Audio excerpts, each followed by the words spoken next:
How we doing, everyone? Welcome back to another edition of FSI's NFL DFS Preview Show. I'm your host, TK Nation 47, bringing you guys another Sunday night matchup. We have the Denver Broncos visiting the Kansas City Chiefs, 46.5-point total. Kansas City a minus 8.5 favorite. This game probably going to be a little slower paced. We don't have Melvin Gordon, so Clyde Edwards-Helaire back. Some injury news is relevant to this game and some of its plays. All right, we'll talk a little bit about this game. Favorite captain's pick.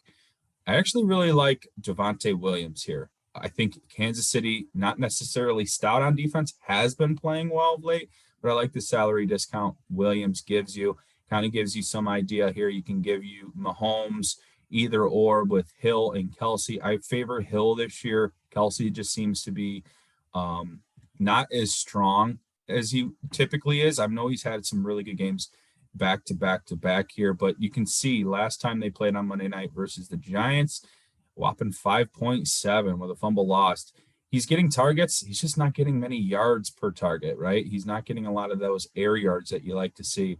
Obviously I can tell you I'm sticking my foot in my mouth with the way that things have gone of late, but I don't know if Denver necessarily presents a very strong matchup for him. Obviously, Kelsey can be matchup proof at any time. I just love the upside that Hill gets you. Hill can definitely go nuclear at any point in time. Look at these, he gets over 10, 11 targets per game. We've seen it as high as 18. 7 to 12 catches is your typical catch radius. He does have rushing upside. Guy's just a TD monster, especially in primetime spots. I think Tyreek Hill would be my favorite play. Maybe going up against some of those rookie corners in Denver, Patrick Surtain. It could be ugly for them. Mahomes, obviously, is Patrick Mahomes. Is there merit to the fade? I don't think so, not in this matchup. I think you can get away with playing Bridgewater. Now we're really cutting it close down here in the value range. Teddy B can be, Mr. Check Down, but he does have some upside to his play. He can score some touchdowns, about 250 yards and a couple TDs is his upside here. The rushing TDs kind of give them that extra boost in the last couple of weeks. I wouldn't expect too much of that. That's just kind of variance in its own way. But, 9,800, not a bad price tag for Teddy Bridgewater. So Javonte Williams, solo carry share tonight with Melvin Gordon out. I really like him from the Denver side. Next up, we have, the Denver Broncos passing attack. You have Jerry Jeudy, Cortland Sutton, and Tim Patrick. These three here, it's kind of hard to pick and choose which one's going to go off. Jeudy, probably the better talent of the three.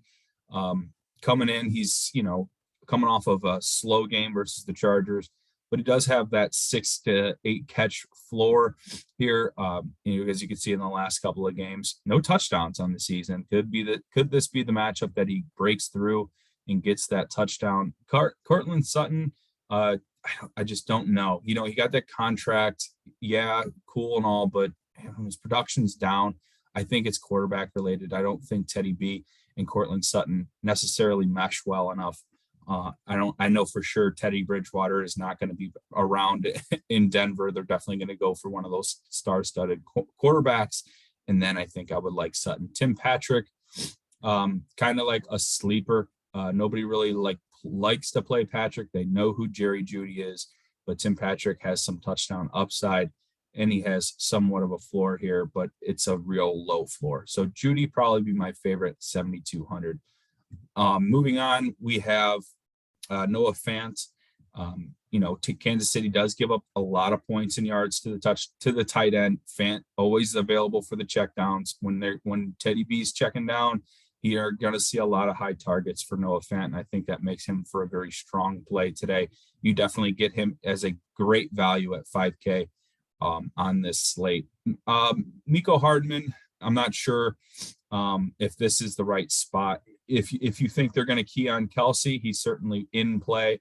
I think Kansas City, Butker, okay, McManus, okay, kickers kick, as Gator would like to say, and the Chiefs defense playing really well of late. Been high point totals from them. Is this going to be the new norm for Kansas City? I don't know, but hey, they've held their opponents under 20 points. in the last 4 games. I think it's well within reason to believe that 4,400 is not too much for a defense that's scoring pretty well. And like I said, this could be a slower matchup. So, the volume for Kansas City's defense to score is there. Next up, I'm going to talk a little bit about Pringle. I like Byron Pringle here. It's an extreme boomer bust play here, but I like his touchdown upside here as a pure dart. He randomly has good games, and when he gets going, they kind of feed him the ball. Maybe not on the same level as Tyreek Hill, but he'll play over like Demarcus Robinson and Mecole Hardman when he's playing well. So I like him as a flyer always on a slate like this. And other than that, I don't think there's much of a punt option down here. Maybe Mike Boone, if you think Melvin Gordon's shares are going to be, shifted onto him, but I wouldn't expect much more than 3 or 4 carries. And that doesn't really warrant much upside for me in this spot. All right. So that'll wrap things up for this weekend's breakdown. Thank you for listening in. As always, you can find us on the Discord channel on our website, fsidfs.com. And you can follow us on Twitter at FSI_DFS. And you can follow me at TKNation47. Please like this video, comment below with any questions that you may have. And I hope to see you in the chat. And I hope you have a wonderful evening. Enjoy your football slate.